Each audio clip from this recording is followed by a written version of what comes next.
friends, Nibs again. Out here in the garage, a little bit of goofing around today, and I wanted to do a review on this beautiful Sheridan rifle that my friend Dave brought in and asked me to take a look at for him. I did do some repairs on it. It really didn't need much. The pump cup inside the pump chamber here was hard and crusty, and I bought one from Henry Ford and put that in there, and it's working really good now. I did do some numbers across the chrony and do some trigger pull testing, and it is running really good. It has an excellent trigger. But let's see, let's talk about the chrony numbers for starters.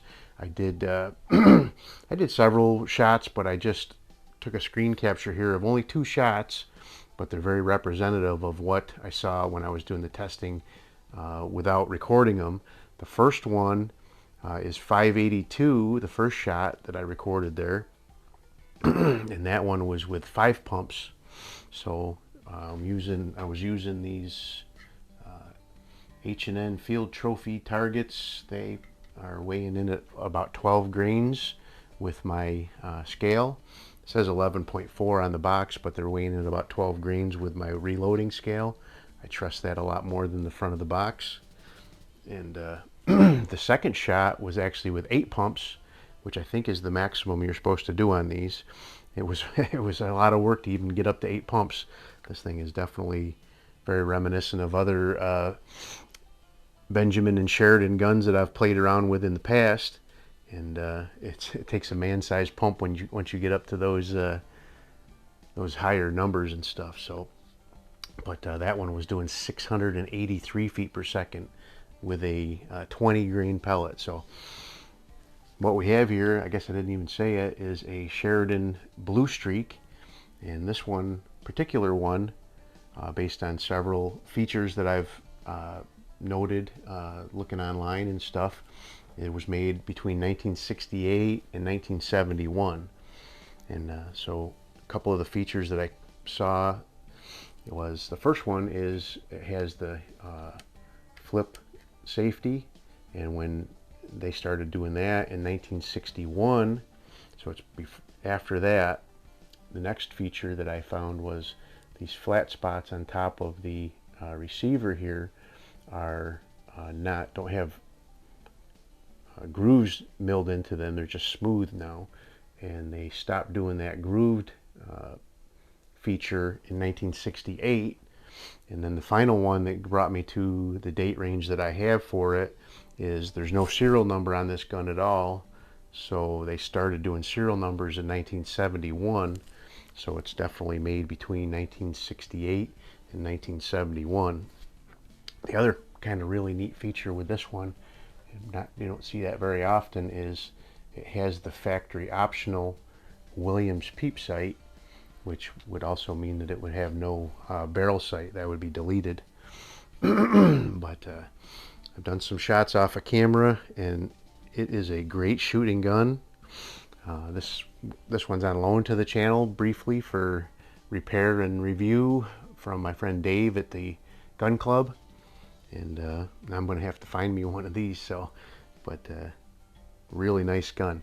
I'm going to shoot a couple of groups here. I have a couple of different 20 cal pellets. If you guys don't know, Sheridan's kind of shtick the whole time in their production line was all of their guns were always 20 cal. Other people did 177s and 22 calibers, and Sheridan always had to be right in the middle there doing their 20 cal or 5mm. I have a couple of different H&N pellets. I have the H&N Field Target Trophies. These are an 11.4. Like I said, they weigh out at about 12 grain even on my reloading scale. And then I have these H&N Barracudas, and they are a little bit heavier. I didn't weigh these with the scale, but they say they're 13.58, so I would expect they're probably right around 14 grains on my reloading scale.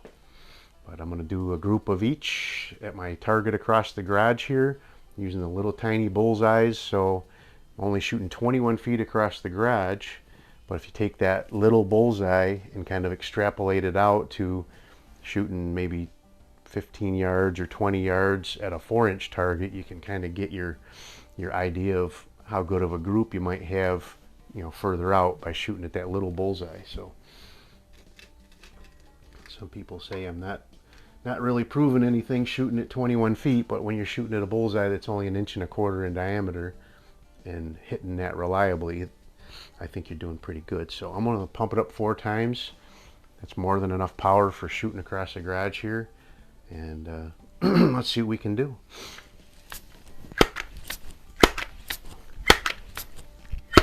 This one, does, like I said, does take a man-sized effort, especially once you get up into the 5, 6, 7, 8 pumps. I'm shooting the Barracudas first. The way that I like to pump these up, I have a Benjamin 392 or 397, which is the 177 version, and that one too, I put the gun inside my thigh here, and then hold it like this, and then it gives you a lot more leverage to pump that gun up with. So when you get up in that 5, 6, 7, 8 pump range, you'll understand why, because you're trying to manhandle it without having that leverage inside your thigh. It actually is it can get painful. So but let's go ahead. I really like having the peep sight on here. That helps me out a lot. Oh, that one went a little high, but I'm not going to adjust the sights on this because this is not my gun, so I'm sure Dave's got it adjusted to the way he likes to shoot. Just kind of playing around, seeing what kind of grouping I can do with it.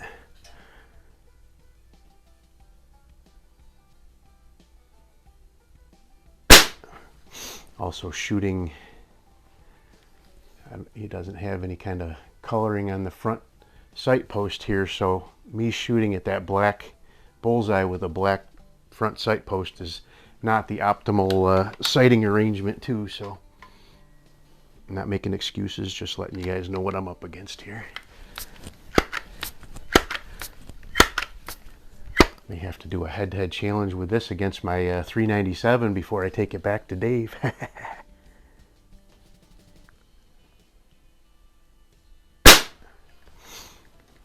Looks like they're all pretty much grouping right together too, so that's a good looking group, even though it's a little high.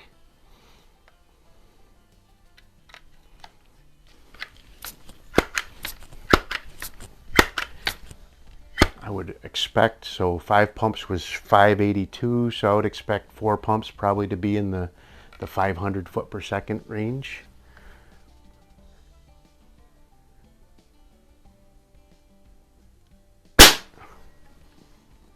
I think they're all grouping together there. I can't really tell if I've got a stray there or not. It's hard to see all the bullet impacts if they're all in the black. So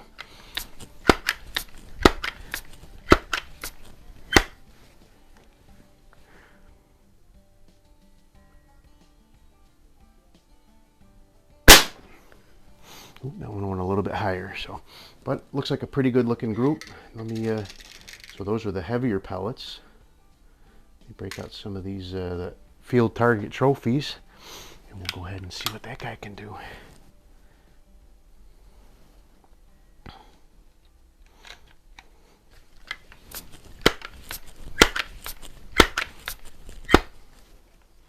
Stand by, my illumination light is tilted down.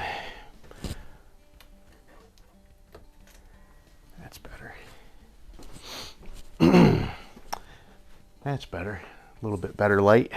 For some reason the light that I got down there tilted down on me.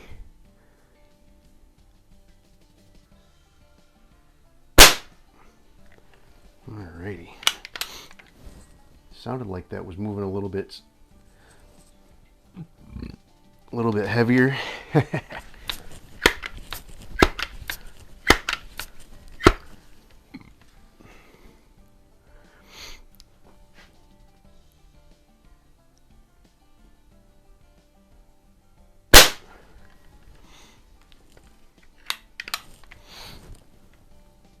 Kind of glad I didn't have to pump into the valve or tear into the valve on this and just do the pump cup. I do have the tool here because I just did my Benjamin pistol. Uses the same tool.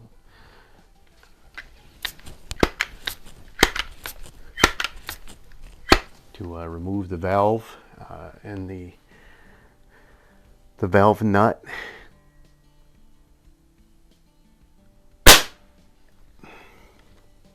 Looks like it might like the well, at least as far as point of impact goes, it might like these the field target trophies.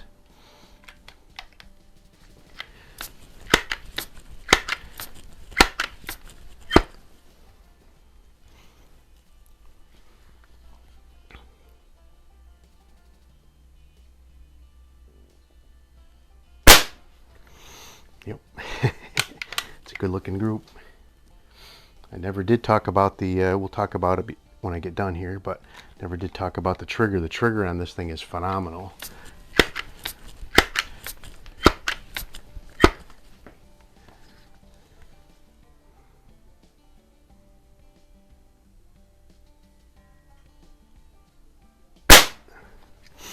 Yep, that's a good looking group.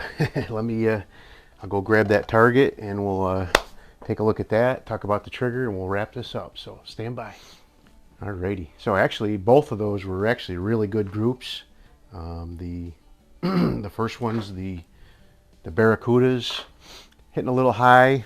Probably that last one was just a flinch up by me, but the other one, the field target trophies, are in really really tight group. So here's, I had one flyer off to the side here, but the rest of them are all in a little tiny group right there. And then the Barracudas are up here, and like I said, that one high one here probably was just me flinching up, but good shooting gun, really good. I'm gonna have to do a head-to-head with this one with my 397 before I give it back to Dave. But let me let you guys know about the trigger on it. I forgot to do that earlier, but I did use my Lyman trigger gauge. Really love this. Find one of those on online and get it. They're really cheap and great tool for anybody who's a gun enthusiast and really want to know if you've got a good trigger or not. So, but what I ended up with was a like 1 pound. What was it? 1 pound, 8.5 ounces. So a really light trigger, nice and crisp. It doesn't have any kind of take up, and just a nice little squeeze and it goes right off. So great looking trigger, great looking groups. I'm gonna have to find me one of these Blue Streaks, or I've been shopping for one and they're not giving those away for sure. Definitely gonna spend some money even to get one that needs repair. So I definitely got to get me one now that I've had this one in my hands and got to play with it. So anyway, hope you liked the video. Stay tuned for more episodes with this guy, head-to-head challenge against a couple of other ones out here that maybe I'll put it up against one of my Crosmans, that 102's looking for some action, and or 101. But till next time, have a great day.